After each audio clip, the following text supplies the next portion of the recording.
Hello there guys, welcome back to CPC Top Plays for Week 3. I am host number 2, the Flying Bird, and I guess you guys are pretty annoyed that you don't get to see your usual one and only Adam, aka the Bee's Knees, hosting this, but unfortunately Adam couldn't do this week, so I very kindly filled in. And as always, I will be joined by my co-host, the one, the only, the man that can never stop being pestered by the ladies, Shinx, aka Harry Styles. So, this week we saw a great quality of matches, and there were so many contenders that it was so hard to narrow it down just to 5. And that's what this week. We saw some really innovative things. We saw some crazy sets. And hopefully, you'll see, as always, the craziest and the most viable sets going to number 1. A number 5 play this week is a highlight from the Morville Martianas versus the Manhattan Mudkips. Everyone knows that Volcanion is such a big threat in OU, simply because of the effect of its steam eruption. But Trace, let us say, if you can trace Volcanion, it's not as much of a threat. And in Australia, we have ducks that float along the water, just so we can know which way it will lead. And you could quite clearly see in the beginnings of this game that the Porygon 2 was going to ride the waves of success for the Morville Martianas and pick up a win for them. So let's have a look at it. So he leads Jolteon on Volcanion, really not trying to go for that predicted Volt absorb Volt switch. It goes into Porygon, so immediately forcing him on the back foot, because every time that Volcanion came in, he would be checked. And it wasn't just in one instance either, there was multiple times. The big Volt switch into Porygon, Water Absorb, instantly stopping it in its tracks, and even in that free heal. Porygon 2 is already a nuisance with Everlight, but when you combine it with something as potent as free recovery, and then Ice Beam, Hidden Power Ground was the only coverage it needed. And that's why Porygon made it our number 5 spot this. For the 4th play, we have a play from the Philadelphia Scissors and Chimpact versus the Atlanta Braviaries and the Trev.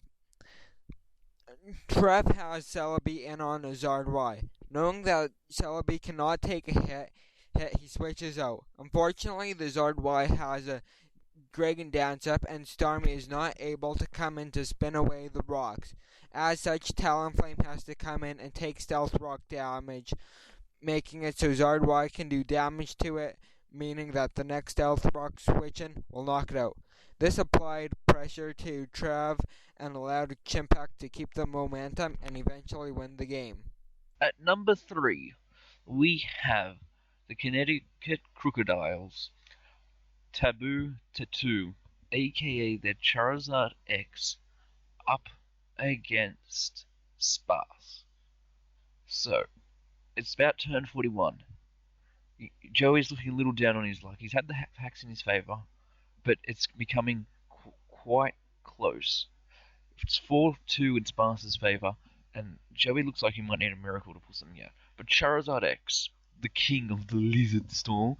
I hope Anthony's proud of the lizard, his lizard squad.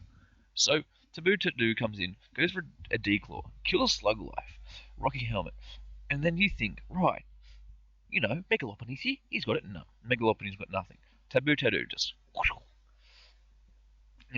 he can constantly tries to break it, but he's like fishing for a crit. He's like the underage girl in a nightclub. She's just fishing. He then goes for the Dragon Dance on the Donald Trump switch. And this is where we start having some fun. He goes for the Dragon Claw, and then Seduction Method comes back in. What? And just like that underage chick in the bar, she's not giving up. She's not giving up. 1 down, 2 down, 3 down. And then finally finishes off the low-key bad Pokemon. So, for the number 2 play, we have a play from the Sydney Sharpedos versus the Emerald City Milotics. Emerald City has in a Ditto which is transformed as a Quagsire. Knowing his own Quagsire set, Gypsy switches out into his Reuniclus and then proceeds to Thunder Wave. Thinking that his Tyranitar can take this, Tyranitar is switched in. Tyranitar then goes for the pursuit, expecting the switch to be able to do massive damage to the Reuniclus. Reuniclus, however, has the Colbur Berry and is able to eat it up and then do massive damage to the Tyranitar with an HP fighting. This week's top play goes to none other than Matty Brolick and his power-up Medichip. Top tier, going into his Dino on this sort of safe switch on Thunderous, it makes a really interesting play. Thunderous then goes to the Thunderbolt, you get Granites to kills the Thunderous, and then here comes in the Savage, known as Mega Medicham, having the option to sub power-up Punch, being a mono-attacking Medicham makes it a really strong play. Going for like the sub, he goes for counter, and then instantly baton passing out into the shift tree enables the St. Louis Reshiram, coached by Matty Brolick, to pick up a nice 3-0, and Mega Medicham was crucial to this game because it was his win con, and it did a really nice job of setting up in top tier's boy's face, and he could not counter it at all. I'm sorry about the pun.